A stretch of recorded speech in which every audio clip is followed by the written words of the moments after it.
Halo adik-adik, selamat datang kembali di video pembelajaran week 10 untuk mata kuliah fisiologi. Sebelum kita masuk ke materi, saya akan menyampaikan sedikit mengenai capaian pembelajaran mata kuliah yang dapat adik-adik lihat di slide berikut. Kalian diharapkan setelah perkuliahan dapat membandingkan proses fotosintesis yang ada pada sel mikroba, kemudian menjelaskan secara sistematis proses metabolisme yang berlangsung, dan menerapkan sains dan prinsip untuk penyelesaian masalah metabolisme mikroba. Indikator dari kalian memahami materi ini adalah kalian dapat menjelaskan proses fotosintesis pada mikroba secara sistematis, juga perhitungan energi yang dihasilkan secara tepat. Adapun referensinya, jika kalian mau eksplorasi dan mencoba menyerap lebih banyak ilmu, kalian bisa membaca bab berikut pada buku Microbial Physiology oleh Mott dan kawan-kawan. Sebelum saya masuk ke materi, kita coba review apa yang menjadi topik pembahasan di minggu lalu. Kita belajar mengenai salah satu metabolisme heterotrofik, yaitu fermentasi. Suatu metabolisme dikatakan bersifat heterotrofik jika menggunakan senyawa organik sebagai sumber karbon. Fermentasi merupakan metabolisme heterotrofik karena menggunakan senyawa organik sebagai sumber karbon, dengan tambahan juga menggunakan senyawa organik sebagai penerima elektron terakhir. Pada minggu ini kita akan membahas kebalikan dari metabolisme heterotrofik, yaitu metabolisme autotrofik. Suatu metabolisme dikatakan autotrofik jika menggunakan senyawa anorganik sebagai sumber karbon. Salah satu contoh senyawa karbon anorganik adalah karbon dioksida. Untuk mengetahui mana yang tergolong senyawa organik dan anorganik, adik-adik dapat melihat pada slide. Senyawa organik umumnya mengandung atom karbon yang terikat ke atom hidrogen, sedangkan senyawa anorganik umumnya tidak mengandung karbon. Namun, beberapa senyawa karbon yang digolongkan sebagai senyawa anorganik diantaranya karbon dioksida, karbonat, sianida, dan karbida. Dikatakan anorganik ketika tidak memiliki ikatan hidrokarbon, CH, dan ikatan antar atom karbon. Yang tergolongnya misalnya natrium sianida, kemudian kalsium karbida. Nanti rumus kimianya kalau natrium sianida NaCN, berarti atom karbon berikatan dengan atom nitrogen, kemudian kalsium karbida, ikatannya dengan kalsium. Berikut klasifikasi mikroba berdasarkan sumber energi dan sumber karbon. Berdasarkan sumber energi, ada yang disebut kemotrof dan fototrof. Artinya, jika energinya berasal dari senyawa kimia, dikatakan itu disebut sebagai kemotrof, sedangkan jika energi berasal dari energi cahaya, disebut fototrof. Kemudian berdasarkan sumber karbon, ada heterotrof dan autotrof. Heterotrof jika sumber karbon dari senyawa organik, autotrof jika sumber karbon dari senyawa anorganik. Secara khusus, pada pertemuan ini kita akan membahas senyawa mikroorganisme yang tergolong dalam kelompok fototrof, baik fotoheterotrof dan fotoautotrof. Lebih lanjut, fotoautotrof terbagi atas dua, yaitu fotoautotrof yang menggunakan oksigen untuk mereduksi CO2 menjadi senyawa yang lebih kompleks, artinya air sebagai sumber elektron dan oksigen sebagai produk samping. Kemudian fotoautotrof yang menggunakan senyawa selain air untuk mereduksi CO2. Sebaliknya, ada juga fotoheterotrof, yaitu mikroorganisme yang menggunakan cahaya sebagai sumber energi dan senyawa organik sebagai sumber karbon. Lebih lanjut terbagi atas bakteri green non-sulfur dan purple non-sulfur bakteria. Kita akan pertama ke mikroorganisme fototrof jenis pertama, yaitu fotoautotrof yang menggunakan air untuk mereduksi CO2 atau disebut juga fotoautotrof oksigenik. Yang termasuk sebagai organisme fotoautotrof oksigenik meliputi tanaman di daratan yang kita umum ketahui, kemudian alga, dan cyanobacteria. Cyanobacteria sendiri merupakan satu-satunya golongan mikroorganisme dalam kelompok ini. Dan cyanobacteria merupakan organisme uniseluler prokariotik yang dapat melangsungkan fotosintesis dengan mekanisme yang menyerupai tumbuhan darat. Berikut beberapa morfologi dari cyanobacteria atau sering juga disebut sebagai mikroalga. Pertanyaan berikutnya, apa yang menyebabkan cyanobacteria, sel tanaman, dan sel alga untuk dapat melangsungkan fotosintesis, sedangkan organisme lainnya tidak. Apa tepatnya yang menjadi perangkat utama untuk fotosintesis bisa berlangsung dalam suatu sel? Untuk dapat melangsungkan fotosintesis, satu sel memerlukan yang dinamakan senyawa pigmen yang dapat menangkap energi cahaya dalam bentuk foton, yang selanjutnya disebut sebagai antena. Selanjutnya dibutuhkan seperangkat protein yang mengubah energi dalam bentuk foton ini ke dalam bentuk yang dapat langsung dipakai, yaitu ATP dan elektron, yang selanjutnya kita sebut sebagai reaction center atau pusat reaksi. Pusat reaksi ini seterusnya berperan juga mendistribusikan energi dalam bentuk yang dapat digunakan oleh sel, misalnya memakai elektron untuk memfisasi karbon anorganik menjadi karbon organik. Jadi mekanismenya kurang lebih sebagai berikut. Satu pasang pigmen antena menyerap energi dalam bentuk foton. Dan akibatnya satu elektron yang terdapat pada atom pada pigmen tereksitasi. Eksitasi artinya dia lepas dari atom dan kemudian ditransfer ke molekul peyopitin. Adapun di sekitar pigmen antena terdapat pigmen lainnya yang kita sebut sebagai pigmen Fourier atau yang pigmen aksesoris yang tidak secara aktif melakukan eksitasi elektron sebagai akibat dari penangkapan energi dalam bentuk foton. Nah, tadi elektron yang lepas dari special pair of chlorophylls ini kemudian diterima oleh molekul peyopitin. Akibatnya, atom klorofil pigmen antena bermuatan positif, sedangkan peyopitin bermuatan negatif. Kemudian, elektron dari peyopitin akan ditransfer ke quinon. Dan dengan demikian, peyopitin jadinya tidak bermuatan, ini bermuatan positif dan quinon bermuatan negatif. Kemudian, dengan tertransfernya elektron dari peyopitin ke dalam quinon, maka terdapat satu molekul sitokrom yang akan mentransfer elektronnya kembali untuk menggantikan elektron yang hilang dari pigmen antena. Dengan demikian kita peroleh pigmen antena, pasangan pigmen yang ternetralisasi, kemudian quinon yang bermuatan negatif, dan sitokrom yang bermuatan positif. Serial transfer elektron ini memberikan energi yang dapat digunakan untuk memfosforilasi gugus fosfat pada suatu molekul ADP, sehingga dihasilkan molekul energi ATP. Terdapat dua jenis fotofosforilasi atau pengikatan gugus fosfat ke ADP menjadi ATP yang difasilitasi oleh energi dari energi cahaya, yaitu fotofosforilasi siklik dan fotofosforilasi non-siklik. Dikatakan siklik karena elektron yang tereksitasi sebagai akibat dari adanya energi cahaya yang diterima, ini dia eksitasinya dari bakteri klorofil, kemudian melepas elektron ke ferredoksin, pada akhirnya akan kembali ke bakteri klorofil. Jadi elektron yang sama yang akan menuruni gradien konsentrasi dan kemudian digunakan energinya untuk menfosforilasi ADP menjadi ATP. Sifatnya siklik. Namun, ada jenis fotofosforilasi yang bersifat non-siklik. Dalam hal ini, ketika suatu cahaya menyebabkan klorofil mengalami eksitasi, elektron yang ditransfer pada akhirnya akan melalui sistem dan menyebabkan adanya fotofosforilasi dan dihasilkan energi dalam molekul ATP.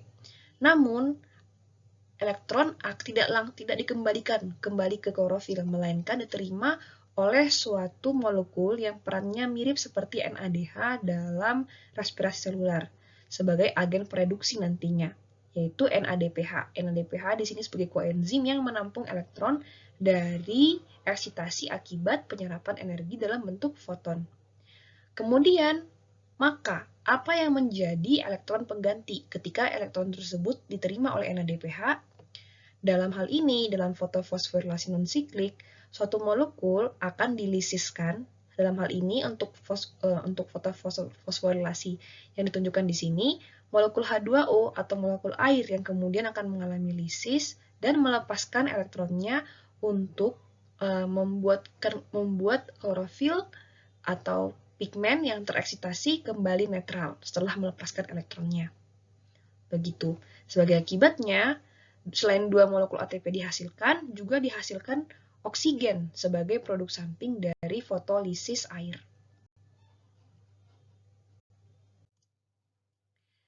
Di satu sisi, molekul karbon anorganik, yaitu karbon dioksida, akan difiksasi dan digunakan sebagai building block pembentukan molekul organik yang menyusun sel kemudiannya. Jalur metabolismenya disebut juga sebagai siklus Calvin. Berikut merupakan alur dari fiksasi karbon anorganik CO2 menjadi molekul senyawa gula 6 karbon. Contohnya di sini adalah berupa gula fruktosa 6-fosfat. Terdapat 2 enzim yang secara spesifik hanya terdapat di organisme fotosintetik dan organisme kemoautotrof. Sehingga reaksi ini dapat berlangsung pada organisme tersebut.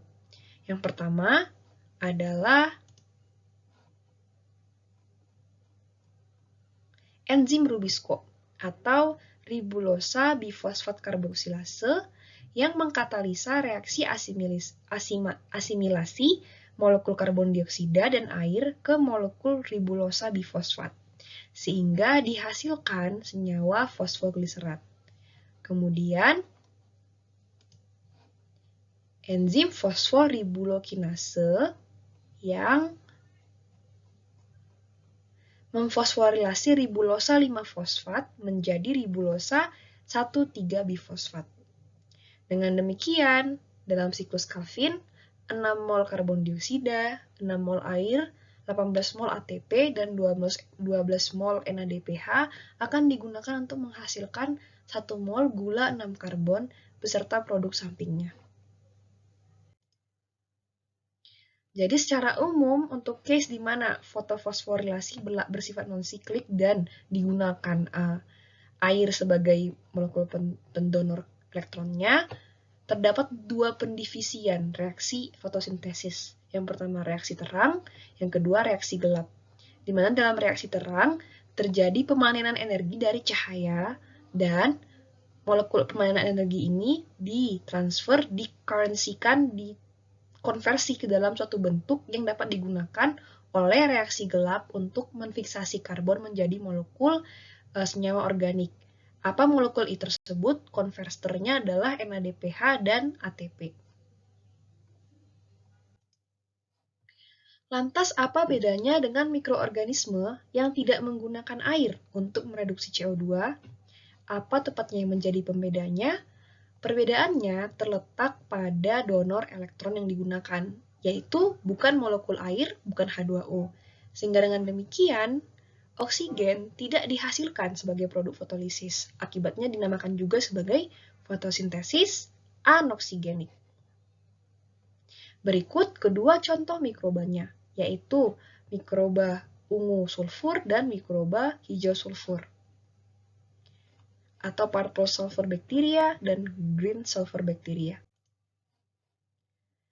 Berikut perbedaan utama dari fotosintesis oksigenik dan anoksigenik. Letak perbedaannya sama-sama jenis fosforilasi non-siklik, fotofosforilasi non-siklik, sama-sama berlangsung pada reaksi terang, namun bedanya adalah yang menjadi elektron donornya. Kalau oksigenik fotosintesis, elektron donornya water, air, sehingga dihasilkan O2 sebagai produk samping. Tapi kalau dia anoksigenik, digunakan molekul elektron donor selain dari air. Nah, apa saja itu? Bisa jadi H2S, hidrogen sulfida, bisa jadi hidrogen, dan mungkin molekul lainnya seperti molekul organik. Saya ingin menjelaskan salah satu contoh bakteri fotosintesis anoksigenik, yaitu bakteri purple sulfur. Contoh family-nya Chromatiaceae. Kemudian bakteri ini kenapa dikatakan sulfur? Karena dia menggunakan H2S, hidrogen sulfida, sebagai donor elektron dan dengan demikian menghasilkan sulfida sebagai produk samping. Dan sulfidanya dideposit secara intraselular, artinya produk sulfida yang dihasilkan ditampung dalam sel. Warna ungu yang dihasilkan merupakan kombinasi dari beberapa pigmen, yaitu pertama pigmen bakteri klorofil A, kemudian bakteri klorofil B, juga karotenoid.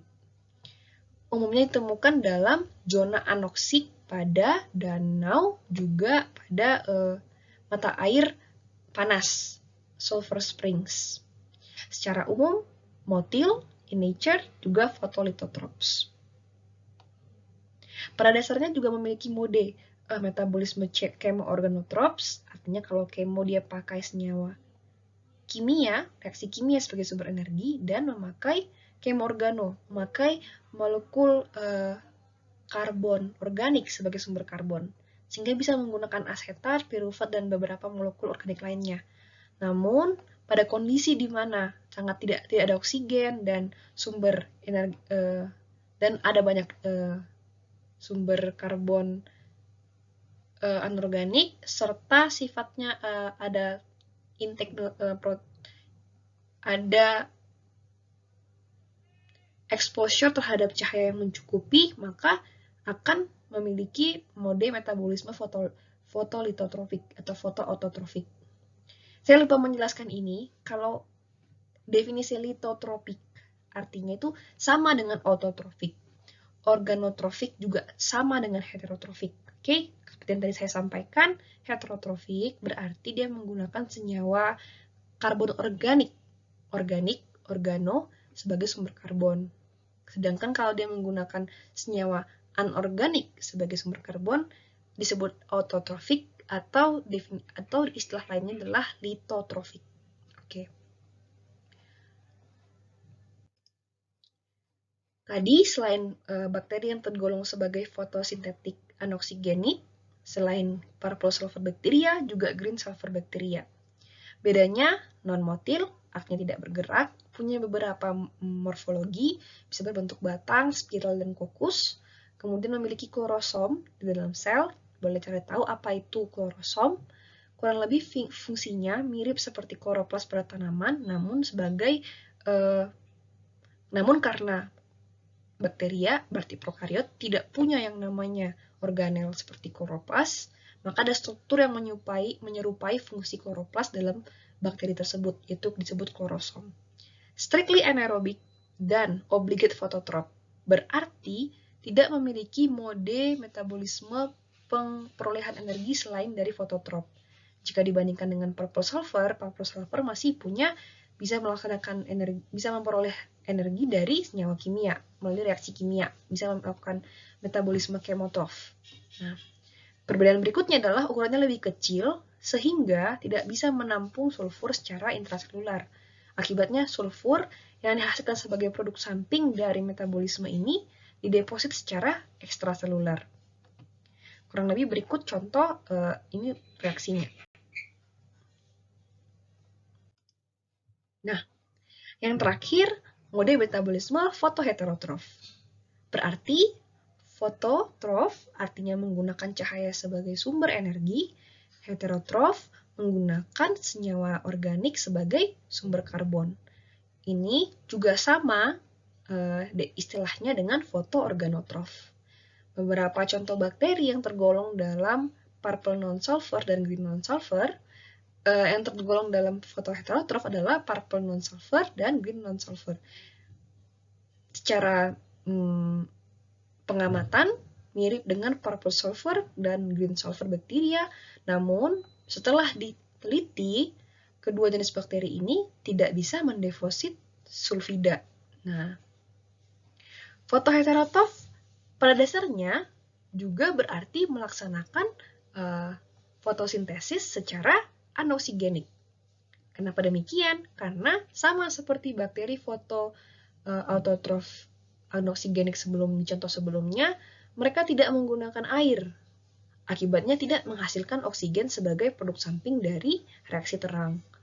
Nah, tapi bedanya dengan yang sebelumnya, yang mereka gunakan sebagai sumber karbon bukan molekul anorganik, melainkan molekul organik. Nah, berikut salah satu contohnya tadi bakteri purple, bakteri ungu non-sulfur. Nah, bakteri ini bergantung pada senyawa organik seperti asam lemak rantai pendek untuk reaksi atau metabolisme fotosintetik, di mana yang dihasilkan sebagai produk endingnya adalah polybeta hidroksibutirat (PHB), semacam polimer. Berikut contoh reaksinya. Jadi dia menggunakan 2CH3CHO-CH3 molekul short chain fatty acid dan menghasilkan polimer hidroksibutirat dan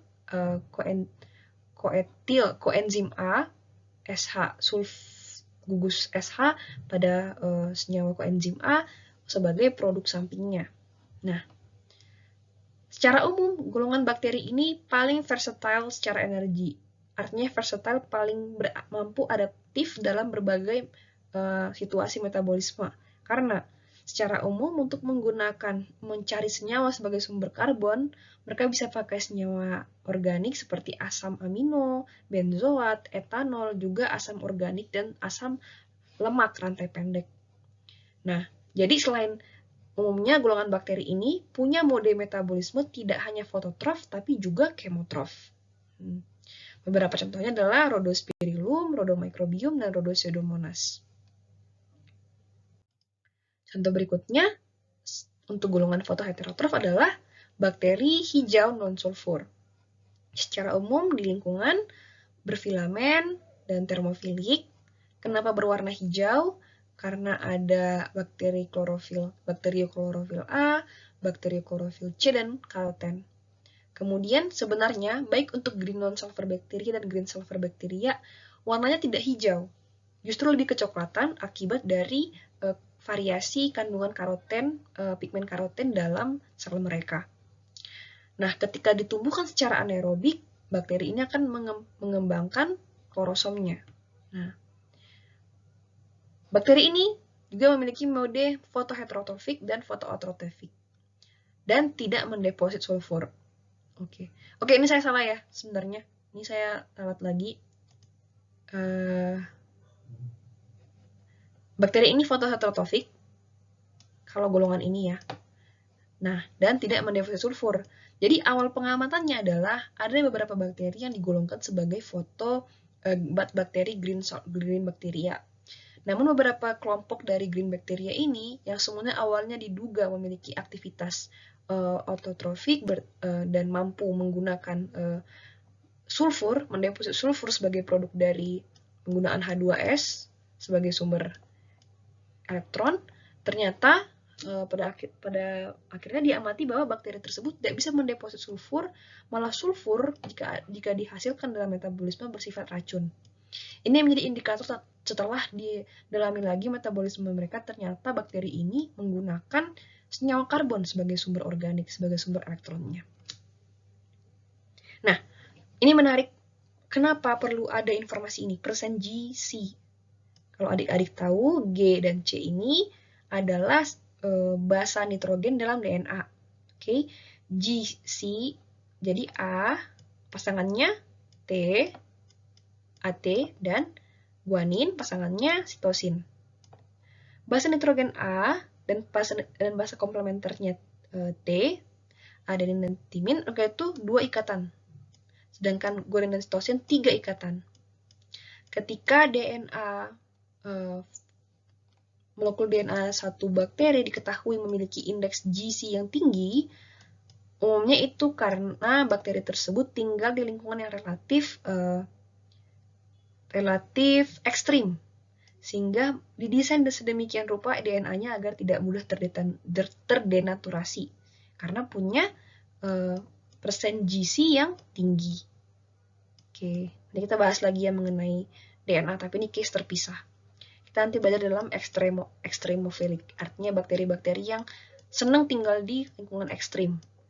Nanti bakteri sulfur, baik purple sulfur, green sulfur, juga bakteri non-sulfur, baik green non-sulfur dan purple non-sulfur, tergolong dalam kelompok ini, dan kita bisa lihat kenapa mereka bisa tinggal di lingkungan ekstrim dan apa adaptasi yang mereka lakukan untuk bisa tinggal di lingkungan demikian. Oke. Nah, terakhir ada subbab yang saya ingin titipkan ke adik-adik untuk adik-adik baca sendiri di subbab di bab 12 buku muat yang saya lampirkan di CIS. Coba ekstrak informasi dari file PDF tersebut. apa saja pigmen, baik yang utama dan pigmen aksesori, dari masing-masing mikroba autotrof yang tadi saya sampaikan. Apa saja? Tadi fotoautotrof oksigenik, yaitu cyanobacteria, kemudian fotoautotrof anoksigenik, tadi green sulfur dan purple sulfur, kemudian fotoheterotrof. Ya, fotoheterotrof anoksigenik juga, yaitu purple non-sulfur dan green non-sulfur. Masing-masing bakteri ini punya keunikan jenis pigmennya. Walaupun semua punya mode metabolisme fototrof, perbedaan jenis pigmen selanjutnya akan mempengaruhi berapa tingkatan energi yang dapat mereka konversi untuk kebutuhan metabolisme mereka. Gitu. Jadi coba cari tahu apa saja yang menjadi pigmen utama dan pigmen aksesorinya, dan kemudian lihat apa perbedaannya. Gitu. Ini tugas bacaan, nanti hasil bacaan kalian bisa kalian isikan di file post notes yang saya posting juga di CIS. Oke, sekian.